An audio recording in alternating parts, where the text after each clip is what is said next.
समृद्धिको यात्रालाई मन्द मन्द मात्रा मात्रा गरेर अगाडि बढाउँदैन। यसलाई तीव्र पार्नुपर्छ र गुणात्मक फलको बिन्दुमा पुर्याउनुपर्छ। शासनको अभियान चलाइसकेपछि आम जनतामा आशा पैदा भएको छ, युवाहरूमा आशा पैदा भएको छ।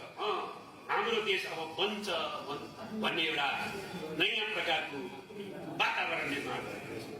यो देखिसकेपछि केही फेरि जो एउटामा अर्कोमा भ्रष्टाचारमा संलग्न छन्, तस्करीमा संलग्न छन्, कमिसनखोरीमा संलग्न छन्, तिनका रक्षा गर्ने काममा संलग्न छन्, तिनीहरू आतंकित बनेका छन् र सरकारलाई एउटामा अर्को रूपमा आक्रमण गर्ने र यसको व्यवहारिक नेतृत्व सम्माननीय प्रधानमन्त्रीको नेतृत्वमा मार्ग निर्देशनमा गृह मन्त्रालयको व्यवहारिक नेतृत्व गरेको छ, त्यसलाई असफल बनाउन र त्यसमाथि आक्रमण गर्न खोजिएका छन्।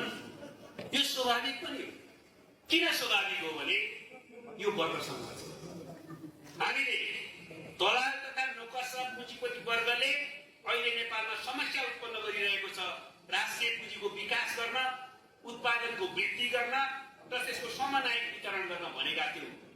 अहिले तपाईँले देख्नु भएको छ भ्रष्टाचार विरोधी अभियान, कमिसनखोरी विरोधी अभियान, तस्करी विरोधी अभियान भनेको दलाल नोकरशाही पुँजीपति वर्ग विरुद्धको सङ्घर्ष गर्नु। त्यसैले त्यो अभियानलाई हामी अगाडि बढाउने क्रममा अनि अरू चाहिँ हाम्रो विरुद्ध अभियान चलाइराखेको छ, यो देशको निम्ति हामीले पनि हामीलाई पनि राम्रो लाग्यो भनेर दलाल नोकरशाही पुँजीपति वर्ग तालिरहेको पर्दैन। उनीहरूले यसलाई असफल पार्न सम्पूर्ण प्रयत्न गर्नु, ताकत लगाउनु हामी स्वाभाविक खानुपर्छ। तर हामी के गर्नु, हामीले आफ्नो यो सुशासनको अभियानलाई अगाडि बढाउन सङ्कल्पलाई अझ दह्रो गर्नुपर्छ र हाम्रो अभियानलाई अझ दृढतापूर्वक अगाडि बढाउनुपर्छ। त्यसमा सरकार प्रतिबद्ध भएको कुरा म प्रश्न पार्न चाहन्छु कि गर्न त माओवादीले नै गर्न सक्छ, अरू कसैले गर्न सक्दैन यो देश गर्ने काम भन्ने कुरा बुझ्नु।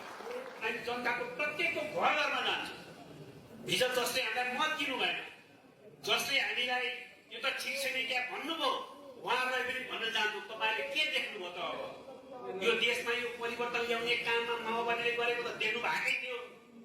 यो परिवर्तनलाई रक्षा गर्ने, प्रतिबन्ध विरुद्ध सङ्घर्ष गर्ने काम पनि माओवादीले नै गर्यो त मुख्य रूपमा।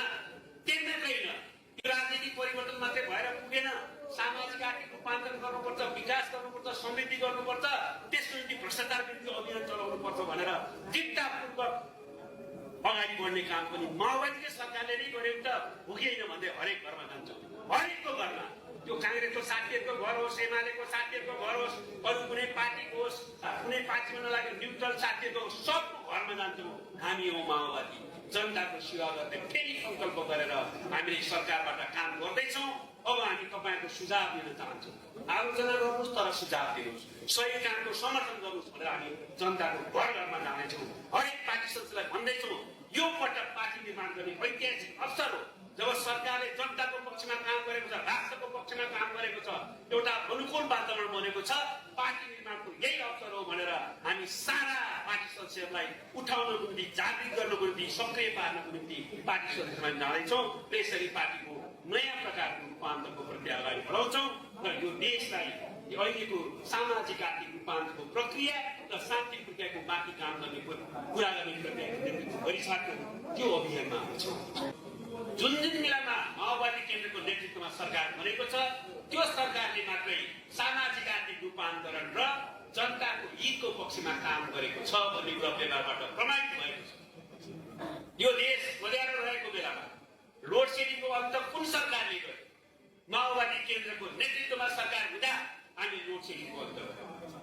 हामीले त्यस पछाडि अत्यन्तै अप्ठ्यारो भूकम्पपछिको परिस्थितिमा सम्माननीय प्रधानमन्त्री प्रचण्ड नै हुँदा हामीले आर्थिक वृद्धि दर 7 मा पुर्यायौँ र तीव्र आर्थिक वृद्धि दरको आधार तयार पार्यौँ। त्यस पछाडि अहिले देखिरहनु भएको छ तपाईँहरू कि हामी सामाजिक आर्थिक रूपान्तरण, समृद्धिको प्रक्रियालाई तीव्र बनाउन सुशासनको अभियानलाई त्यसमा जोडेर अगाडि बढाउनुहुन्छ। हाम्रो सरकारले भ्रष्टाचार विरुद्धको अभियान, तस्करी विरुद्धको अभियान, दण्डहीनता विरुद्धको अभियान र अरू प्रकारका अनियमित काम कारबाही विरुद्धको अभियान अगाडि बढाइराखेको छ। यसै क्रममा तपाईँहरूले देख्नुभयो नक्कली भुटानी शरणार्थी विरुद्धको अभियानलाई अगाडि बढाएर हामीले त्यसलाई अदालतमा पुर्याइसकेका छौँ। हामीले निवास जग्गाको केसलाई पक्रेर त्यसलाई छानबिन गर्दै दोषीहरूलाई अदालतको कठघरामा उभ्याउने गरी प्रक्रिया अगाडि बढाएका छौँ। हामीले सामन्तवादको अवशेषमा रहेको रूपमा रहेको मिटर ब्याजी शोषणलाई अन्त्य गर्नका निम्ति मिटर ब्याजी पीडितको पक्षमा कानुन ल्यायौँ, आयोग गठन गर्यौँ, हरेक जिल्ला प्रशासन कार्यालयमा एउटा सहरीकरण समिति बनायौँ र अहिले मिटेरबाजी पीडितहरूलाई न्याय दिने अभियान चलेको छ। देशभरि सयौं बिघा जमिनहरू फिर्ता गरिसकेको छ। सयौंको कब्जा गरेको घर जग्गा कानुनी रूपबाट अगाडि फिर्ता गरिएको छ र यस प्रकारले सामन्तवादको अवशेषलाई अन्त्य गर्ने प्रक्रिया सकारात्मक ढङ्गले सफलतापूर्वक अगाडि बढाइएको छ र अहिले तस्करीका घटनाहरूमा पनि सरकारले निष्पक्ष र स्वतन्त्र ढङ्गले छानबिन गरेर देशका दोषीहरूलाई अपराधीहरूलाई गरेसम्म पुगेर पहिचान गर्ने र तिनलाई कारवाही गर्ने प्रक्रियामा अगाडि बढिराखेको छ। सरकारले विशेषतः सम्माननीय प्रधानमन्त्री कमरेड प्रचण्डले प्रधानमन्त्रीको भ्रमण गरेकै दिनमा घोषणा गर्नुभएको थियो। अब यो देशमा समृद्धिको यात्रालाई हामीले तीव्र पार्नु छ र फड्कोको बिन्दुमा पुर्याउनु छ। यो राजनीतिक परिवर्तन भएपछि नेपालमा केही